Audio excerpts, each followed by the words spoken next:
বহুখিনি কাম কৰিব পৰা নাই আৰু সেইকাৰণে নিজৰ ভোট লুকাবলৈ হলে এতিয়া তোমালোকে বন্দুক দিব বিচাৰে। এই বন্দুক কাক দিয়া যাব?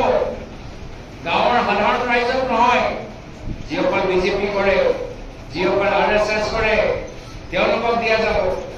যিসকল লোকেল মাফিয়া, যি লোকেল সিন্ডিকেট কৰা মানুহবোৰ, এই কয়লা বালি শিল সিন্ডিকেট কৰা মানুহবোৰ তেওঁলোকক দিয়া যাব। যাৰ ফলত কি হ'ব? অসমত অৰাজকতাৰ সৃষ্টি হ'ব, ব্যৱসায় কৰা মানুহসকলৰ মাজত আতংকৰ সৃষ্টি হ'ব। যি অসমৰ ভিতৰত প্ৰায়তঃ মুখ্যমন্ত্ৰী তৰুণ গগৈয়ে শান্তি লৈ আহিলে, সেই অসমখনৰ আকৌ তেওঁলোকে অশান্তি কৰি দি দিছে। সেইকাৰণে কংগ্ৰেছৰ ওপৰত এটা গধুৰ দায়িত্ব।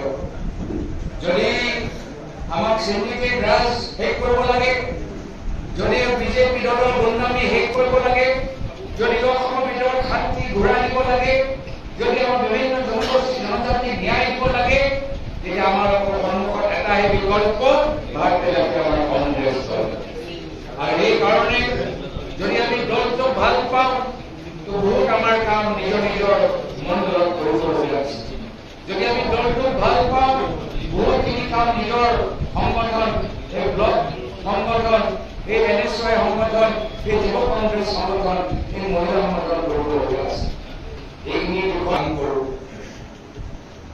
বৰ্তমানৰ সময়ত অসমৰ জনসাধাৰণে দেখিছে যে এইখন চৰকাৰ ৰাইজক চাকৰি দিব পৰা নাই, শিক্ষা দিব পৰা নাই, চিকিৎসা দিব পৰা নাই। তাৰ বিপৰীত এতিয়া বন্দুক দিবলৈ বিচাৰে, পিস্তল দিবলৈ বিচাৰে।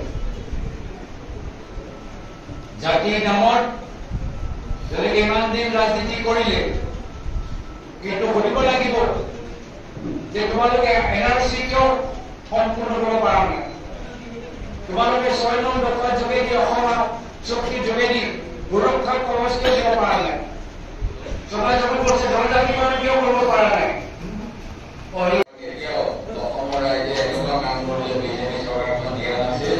আজি ৰাইজৰ মনত যি ক্ষোভ আছে, সেই ক্ষোভ আমি যিহেতু গণতান্ত্ৰিক দেশ, গণতন্ত্ৰ নিৰ্বাচনৰ যোগেদি আমি প্ৰতিকাৰ কৰিব লাগিব। আৰু সেই কাম কৰিবলৈ আমাৰ নীতি ভাৰত কংগ্ৰেছ কমিটিয়ে আমাৰ